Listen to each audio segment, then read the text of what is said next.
Student अस्सलाम वालेकुम। उम्मीद है सब खैरियत से होंगे। आज की मेरी वीडियो एमडी केयर की प्रिपरेशन के हवाले से है कि ऐसे कौन से स्टूडेंट हैं या ऐसी क्या वजह है कि स्टूडेंट एमडी केयर की प्रिपरेशन बार बार करते हैं और टेस्ट क्लियर नहीं कर पाते, और वो स्टूडेंट जो कि अभी एफएससी में है या पार्ट 1 में है या पार्ट 2 में है, उनके लिए इस वीडियो को सुनना लाजमी है। सबसे पहले मेरे चैनल को लाइक करें, सब्सक्राइब करें, शेयर करें ताकि आने वाली वीडियो आपको आसानी से मिल सके। फर्स्ट ऑफ ऑल हम बात करते हैं कि ऐसे स्टूडेंट जो कि रिपीट कर रहे हैं, यानी कि जो फिर से इम्प्रूव कर रहे हैं, तो उनके लिए है। बेसिकली इसमें ऐसा क्या है कि हर बार स्टूडेंट इसमें फ़ेल हो जाते हैं एमडी कैट की प्रिपरेशन में, और इसकी वजह क्या है, इसमें रीज़न क्या है, आज हम उसको डिस्कस करेंगे।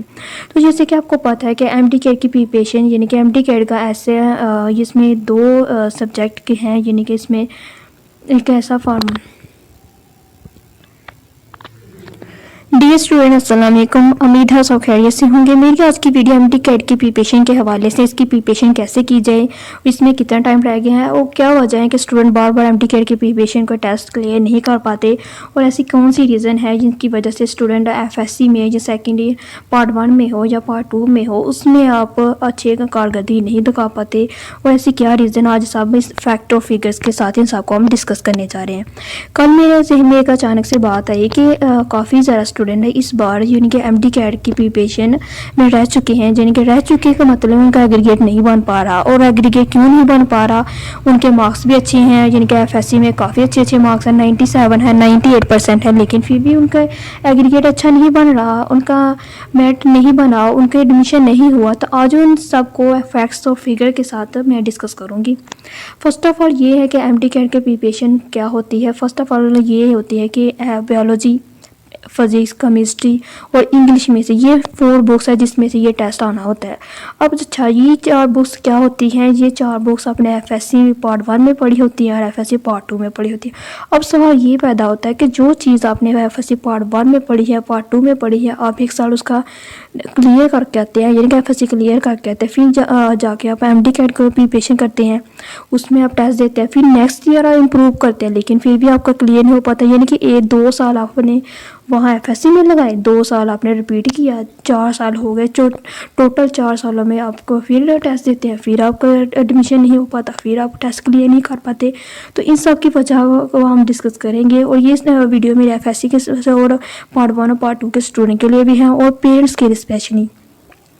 बेसिकली ये वहाँ से बात स्टार्ट होती है कि जब आप मैट्रिक करके तो आप कॉलेज में एंट्री लेते हैं। तो जैसे स्टूडेंट कॉलेज में एंट्री लेते हैं तो वो हो जाते हैं आज़ाद। आज़ाद होने का मतलब है कि कॉलेज के माहौल में, स्कूल के माहौल में काफ़ी डिफरेंस है।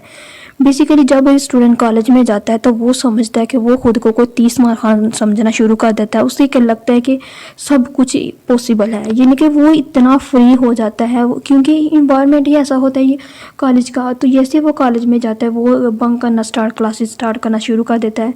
इवन कि मैंने अच्छे स्टूडेंट को भी देखा है ऐसे करते हुए।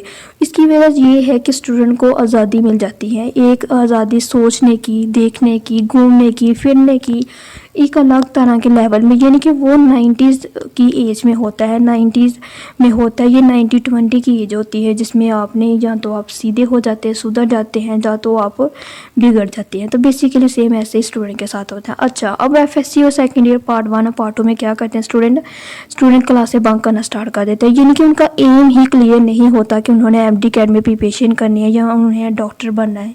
तो उन्हें तो सिर्फ यही है कि सिर्फ कॉलेज में आना है, जाना है, ये सब इनकी लगा रहता है। इसी में ये 2 साल क्लियर करते हैं और नेक्स्ट जब एमडी कैट में जाते हैं तो वो टेस्ट क्लियर नहीं कर पाते। नेक्स्ट हम सबसे पहले हम एमडी कैट के प्रिपरेशन को देखते हैं। एमडी कैट के प्रिपरेशन में सबसे पहले आता है उसका सिलेबस। तो सिलेबस में बायोलॉजी है, केमिस्ट्री है, फिजिक्स है और इंग्लिश है। ये वही सब्जेक्ट है जो आपने एफएससी पार्ट 1 में पढ़े हैं और एफएससी पार्ट 2 में पढ़े हैं, और ये बार बार रिपीट होते रहते हैं, लेकिन फिर भी स्टूडेंट क्लियर नहीं कर पाता। इसकी वजह ये है कि उनकी जड़ें ही कमज़ोर हैं। अब जड़ें कमज़ोर मतलब ये है कि उन्होंने एफएससी पार्ट 1 और पार्ट 2 को कंसेप्ट से पढ़ा ही नहीं होता। कंसेप्ट से किस तरह क्लियर होंगे, जब आप क्लास में जाएंगे। क्लास में कब हो जाएंगे, जब आपका दिल करेगा, आपका एम क्लियर होगा, आपका मिशन क्लियर होगा। लेकिन कॉलेज वाले तो ये नहीं सिखाते। कॉलेज वाले में जाने का मतलब है कि आप फ्री हो गए, आज़ाद हो गए, आपका एक नया लेवल बन गया। तो मैं बेसिकली उन पेरेंट्स के साथ में डिस्कशन कर रही हूँ कि अपने बच्चे को जैसे ही वो कॉलेज में जाता है, प्लीज़ उस पर सख्ती ज़्यादा करें अगर आप उसे कुछ बनाना चाहते हैं। वरना आप देख रहे हैं पाकिस्तान के हालात, ना कोई जॉब्स मिली है, ना कोई नौकरी मिली है, खाने के यहाँ लाले पड़े हुए हैं, आटे की लाइनें लगी हुई हैं, लोग एक दूसरे को मार रहे हैं, पीट रहे हैं, ये हालात बने। अगर आप चाहते हैं कि अपना स्टूडेंट कल को ऐसा ना बने तो काइंडली अभी से, यानी कि जो स्टूडेंट FSC और पार्ट 1 में या पार्ट 2 में है, जब वो जो MD कैट की प्रिपरेशन कर रहे हैं उन पर ज़्यादा सख्ती करें। सख्ती करने का मतलब उन्हें क्लियर कर बताएं, बेटा ये ऐसे है तो ऐसे है। वो स्टूडेंट जो कि अपने पेरेंट्स की, जो स्टूडेंट की टीचर की बात नहीं मानता, वो नाकाम रहता है। बेटा मेरी बात ध्यान से सुन लिया, हम इस फेज से गुजर चुके हैं, हमें पता है आप अभी कॉलेज में हैं, आपको लगता है कि सब कुछ हो जाएगा, देखी जाएगी, कर लेंगे, अब इस बड़े मंथ पड़े हैं, हम पढ़ लेंगे, हम तैयारी कर लेंगे। लेकिन लास्ट में क्या होता है, लास्ट में एंड पे सब कुछ फ्री, सब कुछ ख़त्म, वक्त गुजर जाता है, फिर वही नया साल फिर रिपीट करो, फिर जी टेस्ट पास नहीं होता। तो इसकी वजह यही है कि आपने अपनी तैयारी नहीं की होती। ये मान ले बात, आपने अपनी तैयारी नहीं की होती, आपने पढ़ा ही नहीं होता। एक बच्चा जो FSC की हो, जिसने सेकंड ईयर पार्ट 1 पार्ट 2 की हो, और फिर टेस्ट जब देने जाए नम्स का UAS का दे, फिर दूसरे साल रिपीट करे, फिर वो दे, तो फिर भी उसका क्लियर ना हो, तो इसका मतलब ये है कि वो स्टूडेंट ने पढ़ा ही नहीं हुआ, कंसेप्ट से पढ़ा ही नहीं हुआ, जहाँ तो उसे टीचर अच्छे नहीं मिले, जो इन्वायरमेंट अच्छा नहीं मिला। नेक्स्ट हम बात कर लेते हैं पूरे पाकिस्तान की यूनिवर्सिटी की MD कैट की प्रिपरेशन के हवाले से। तो MD कैट की प्रिपरेशन के हवाले से पूरे पाकिस्तान में 2 यूनिवर्सिटी है, एक university of health science Lahore और दूसरी है आर्मी मेडिकल कॉलेज नम्स। ये नम्स और UAS का भी सेम वही पैटर्न, सेम वही टेस्ट, सेम वही शेड्यूल, सेम वही सब कुछ सेम है, वही बुक्स, वही सिलेबस, यानी कि बायोलॉजी, केमिस्ट्री, फिजिक्स और ये क्या कहते हैं इंग्लिश, ये 4 बुक्स है आपके पास। और इन्हीं बुक से आपको UAS में, यानी कि नम्स में से पेपर आना है, और इन्हीं बुक से UAS में से पेपर आता है। नम्स का पहले पेपर इस तरह होता है कि आर्मी मेडिकल कॉलेज का होता है नम्स। बेटा जो बच्चा आर्मी मेडिकल कॉलेज में एडमिशन हो जाता है ना, वो समझ ले कि वो CSS के बाद अगर कोई दूसरी फॉर्म आती है तो वो आर्मी मेडिकल कॉलेज के डॉक्टर की आती है। सब कुछ बेटा आपको फ्री में मिलता है, यानी कि प्लेट में रख के मिलता है। एक तो आपकी जॉब कन्फर्म होती है, दूसरी आपकी मेडिकल फील्ड कन्फर्म होती है, तीसरा आपके बच्चों की आने वाले फ्यूचर कन्फर्म होता है, तीसरा ये कि आपके माँ बाप, आपके बहन भाई, आपके पेरेंट्स, इवन के टीचर तक का इलाज फ्री होता है। और जब आपकी न्यू जनरेशन होती है, वो क्या होती है, उन्हें सब कुछ फ्री में मिलता है, स्कूल फ्री में, हॉस्पिटल फ्री में, रहन सहन, गार्डन, सब कुछ, ये नहीं कि VIP माहौल मिलता है। आपका फ्यूचर चेंज हो जाता है जब आप आर्मी मेडिकल कॉलेज में एडमिशन होता है। ये आपका नहीं बल्कि आपके पूरे ख़ानदान का फ्यूचर चेंज हो जाता है, क्योंकि इन्हें घर मिलता है, जो डॉक्टर बन जाते हैं, स्पेशली इतना इन्वायरमेंट अच्छा मिलता है। तो मैं तो कहती हूँ अगर आप आर्मी मेडिकल कॉलेज में जाए, लेकिन इसमें जाना किस तरह, एक टेस्ट पास करना है जो कि सिर्फ 200 नंबर का टेस्ट होता है, और जिसमें से आपने सिर्फ लेने हैं, कितने लेने हैं मार्क्स, तकरीबन 180 197 लेने हैं, 180 तक ले लें चले। लेकिन स्टूडेंट क्या करता है, स्टूडेंट पास ही नहीं कर पाता। मैं खुद देखा है, इस बार मैंने अपने चैनल पे काफ़ी सारा वीडियो अपलोड की है। स्टूडेंट के मार्क्स कितने हैं, 80, किसी के हैं 80, किसी के हैं 90, किसी के हैं 110। ये मार्क्स हैं नम्स में, ये जितने भी स्टूडेंट ने टेस्ट दिया है। वो वजह क्या है, वजह ये है कि पढ़ा नहीं हुआ। पढ़ा क्यों नहीं हुआ, वो कॉलेज लाइफ में है जी, हम तो कर लेंगे, देख लेंगे, अभी काफ़ी टाइम है, कर लेंगे। तो ये नेक्स्ट है university of health science, same वही पैटर्न, सेम सब कुछ। यूनिवर्सिटी ऑफ हेल्थ साइंस है, वो होती है जो पूरे पंजाब में जितने भी मेडिकल कॉलेज आते हैं, 60 मेडिकल कॉलेज, यानी कि 16 medical college university of health science Lahore में आते हैं। और इन 16 मेडिकल कॉलेज में भी अगर आप में टेस्ट किसी एक में भी क्लियर नहीं हुआ, यानी कि किसी एक में भी आपका मेरिट नहीं बना, तो फिर बेटा मैं तो कहती हूँ छोड़ दो पढ़ाई, कोई ज़रूरत नहीं रिपीट करने की। क्यों बार बार कम घर वालों के पैसे बर्बाद करते हैं, क्यों आप अपना टाइम वेस्ट करते हैं। नेक्स्ट हम देख लेते हैं। अब अगर आपने प्रिपरेशन करनी है और अगर आप स्टार्ट कर रहे हैं प्रिपरेशन, तो आज से स्टार्ट करें। और आज से मतलब ये फेब का मंथ है। वो स्टूडेंट जो रिपीट कर रहे हैं, वो स्टूडेंट जो कि FSC में हैं और जो इम्प्रूव कर रहे हैं, जो पार्ट 1 पार्ट 2 में है, उनके लिए ये है कि वो अभी से अपना टारगेट क्लियर रखें कि हमने जाना ही जाना है मेडिकल कॉलेज में, हमने डॉक्टर बनना ही बनना है। तो इस तरह फिर क्या होगा कि आप अपनी गोल को लेकर सीरियस होंगे। सबसे पहले ये है कि फेब का मंथ चल रहा है और पेपर आपके सितंबर में होना है। फेब का मंथ है, सितंबर में पेपर होने 7 मंथ हैं, इन दरमियान 7 मंथ में आपने इतना पढ़ना है कि आपने हाँ एक आपको वर्ड आना चाहिए अपने सब्जेक्ट के रिलेटेड। बायो होगी, फिजिक्स होगी, केमिस्ट्री होगी, इंग्लिश होगी।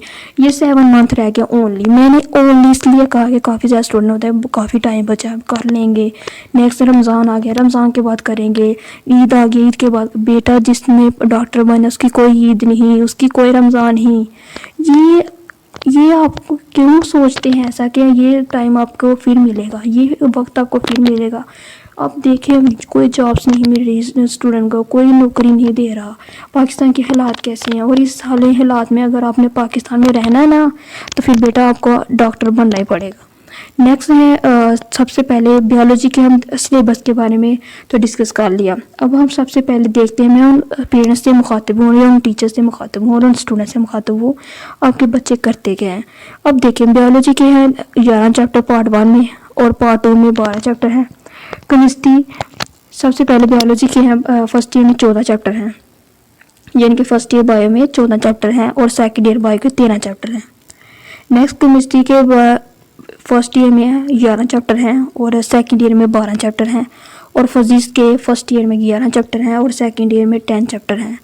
और इंग्लिश का पेपर हमेशा फर्स्ट ईयर सेकंड ईयर की बुक्स के vocabulary, synonym, grammar, antonyms, idiom and vocabulary, ये टेंसेस, ग्रामर, बेटा ये नर्सरी प्रेप वाले बच्चों को भी आते हैं ये ग्रामर, और आप क्लियर नहीं कर पाते। मैडम इडियम हमसे तैयार ही नहीं हो पाते, क्यों नहीं हो पाते? समझ के पढ़ें। वोकैबुलरी नहीं आती आप लोगों को, आप इंग्लिश मीडियम पढ़े हुए हो, आप डॉक्टर बनने जा रहे हैं और आपको कोई 10 लफ्ज़ों का आप ऐसे नहीं लिख सकते। आपसे बोला जाए कि पाकिस्तान के हालात के बारे में इंग्लिश में कुछ लिखा, वो नहीं लिख सकते। आपसे पूछा जाए कि सिनोनिम क्या होता है, ईडियम फलां वर्ड का ईडियम क्या है, आपको वो नहीं आता। तो फिर क्या, रहने दे ऐसे पढ़ाई को बेटा, रहने दे। क्यों पैसे बर्बाद कर रहे हैं घर वालों के। बायो में जितने भी, यानी कि फर्स्ट ईयर सेकंड ईयर की बायो को मिला के तो 27 चैप्टर बनते हैं। केमिस्ट्री के 23 बनते हैं, दोनों पार्ट 1 और पार्ट 2 को मिला के, और फिजिक्स के पार्ट 1 पार्ट 2 को मिला के 21 चैप्टर बनते हैं। ये टोटल कितने चैप्टर बनते हैं? टोटल ये 71 चैप्टर बनते हैं, और इन 71 चैप्टर में से आपने 2 साल लगाए हैं फर्स्ट ईयर और सेकेंड ईयर, और नेक्स्ट वो जो आपने MT कैड का लास्ट ईयर लगा दिया, यानी कि 3 साल में आप सिर्फ 71 चैप्टर नहीं क्लियर कर पाए, यही आपसे तैयार नहीं हो पाए। मैं उन पेरेंट्स से मुखातिब हूँ कि आपका बच्चा कर क्या रहा है। ये 71 चैप्टर है, पूरे 71 चैप्टर हैं जो कि इसने पढ़ने हैं, और आपका बच्चा MT कैड की प्रिपरेशन नहीं कर पाता और उसको तैयार नहीं कर पाता, और फिर कहते हैं कि वो डॉक्टर पता है बच्चा किस तरह बनता है। इतनी मुश्किल है वो आगे जाके, इतनी मोटी बुक्स पढ़नी पड़ती हैं, इतना सिलेबस होता है, इतना वाइवा, इतना पैप्स, इतना प्रैक्टिकल, इतने सब कुछ आपको एक्सपेरिमेंट करने पड़ते हैं, याद रखने पड़ते हैं। तो कमज़ोर बच्चा तो आपसे ये 71 चैप्टर नहीं हो पा रहे, तो आप नेक्स्ट क्या करेंगे? क्वेश्चन है आप पर। अब रह कितने देंगे? 210 दिन रह गए, अब 210 डेज रह गए हैं, और इन्हीं में आपने 7 मंथ हैं, ये 7 मंथों में आप अपनी पढ़ाई स्टार्ट कर दें। काइंडली अपने पेरेंट्स का सोचें, अपने टीचर्स का सोचें, अपना सोचें, अपने फ्यूचर का सोचें और पढ़ाई स्टार्ट कर दें। नेक्स्ट सिलेबस एंड टर्म्स और यूआस का सेम सिलेबस होता है। मैं तो कहती हूँ जो टीचर वो जो स्टूडेंट कहते हैं कि ऑब्जेक्टिव हो या सब्जेक्टिव बुक ले लो, मैं कहती हूँ टेक्स्ट बुक से पढ़े। बेटा सारा पेपर ही टेक्स्ट बुक से आता है, ऐसा हो ही नहीं सकता कि आप टेक्स्ट बुक से ना आया और आप सीधे जाके ऑब्जेक्टिव पे छलांगे लगाएं और सब्जेक्टिव पे जाके पढ़ें। बेटा शॉर्टकट कुछ नहीं होता, shortcut not a dream of life. अगर आपने कुछ पढ़ना है ना तो काइंडली शॉर्टकट को छोड़ दें, ये शॉर्टकट मत मारा करें। काइंडली टेक्स्ट बुक को पढ़ें, फेडरल की होगी, पंजाब की टेक्स्ट बुक की, उसको पढ़ें। नेक्स्ट अब bio, chemistry, physics, English and logic reasoning और ब्रेनस्टॉर्मिंग होती है। आपको लॉजिक रीजनिंग बेसिकली वो होती है जिसमें आपने मैथ में होता है कि आपको कोई कंडीशन दे दी गई है और इसी कंडीशन के मुताबिक आपने अपना आंसर देना है। ब्रेनस्टॉर्मिंग आपकी पर्सनैलिटी के लिहाज से होता है, यानी कि आपकी साइकोलॉजी कैसी है, यानी कि आप में क्या सोचते हैं, आपकी वे ऑफ थिंकिंग कैसी है। तो ये बहुत आसान होता है। तो स्टूडेंट क्या कहते हैं कि उसने ए लगाया मैं भी ए लगाता हूँ, उसने बी लगाया मैं भी बी लगाऊंगा। तो बेटा आप अपने पर्सनैलिटी के लिहाज से देखें, आप खुद सोचें समझें और MT कैड की प्रिपरेशन करें।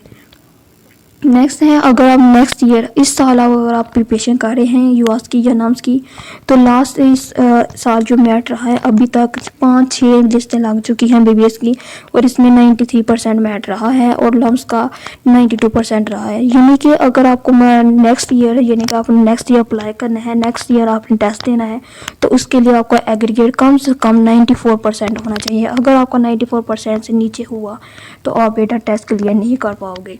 तो इस लिहाज से यही है कि आप अभी से अपनी तैयारी करना स्टार्ट कर दें। तो लम्स के लिए भी आपको 93 या 94 तक होना चाहिए, क्योंकि हो सकता है कि नेक्स्ट ईयर मेरिट इससे ज़्यादा हाई हो जाए, क्योंकि काफ़ी सारे स्टूडेंट हैं बेटा जो इस फील्ड में हैं और जो बहुत पढ़ते हैं। मैं हैरान रहती हूँ, वो एक स्टूडेंट आपकी क्लास में टॉप करता है, वही साथ वाला स्टूडेंट आपकी क्लास में है वो बैठा हुआ है, वो फेल हो रहा है। वो दोनों एक ही टीचर से पढ़ रहे हैं। कंपैरिजन कहाँ है? कंपैरिजन आपकी मेहनत में आया बेटा, आपकी मेहनत में आया। नेक्स्ट है जो टोटल एग्रीगेट बनता है नेक्स्ट ईयर के लिए, तो नेक्स्ट ईयर के लिए यही है टोटल एग्रीगेट 94%। और मैं जो कह रही हूँ वो 100% ठीक है बेटा। नेक्स्ट ईयर आप बेशक आप 2024 एंड 2023 एंड 2024 में आइएगा मुझसे और सेम ऐसे ही सिचुएशन होगी। सिर्फ या फिर आप मुझे कहिए अगर मैडम नहीं आपने तो बताया था 94% एग्रीगेट वाला ही क्लियर होगा। देखिएगा बेटा नेक्स्ट ईयर 94 से भी ऊपर जाएगा मेरिट। ये मेरिट बढ़ता ही जाएगा। क्यों बढ़ता जाएगा? कंपटीशन है, मेरिट ज़्यादा है। नेक्स्ट है लेस देन। अगर किसी का मेरिट 91% से नीचे हुआ तो बेटा वो फेल ही कंसिडर होगा। इसकी वजह ये है कि आपको अपना एग्रीगेट आपको 94 से ज़्यादा बनाना है, तभी आपका एनडी अकेडमी पे एडमिशन हो पाएगा।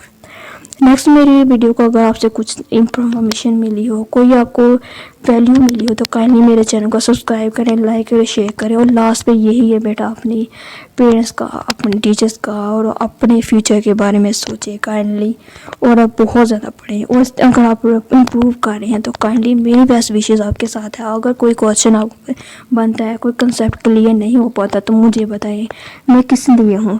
काइंडली आप मेरे चैनल को सब्सक्राइब कर लें ताकि कोई भी क्वेश्चन वगैरह तो मुझसे ज़रूर पूछिएगा। अल्लाह हाफिज़ और best of luck for future.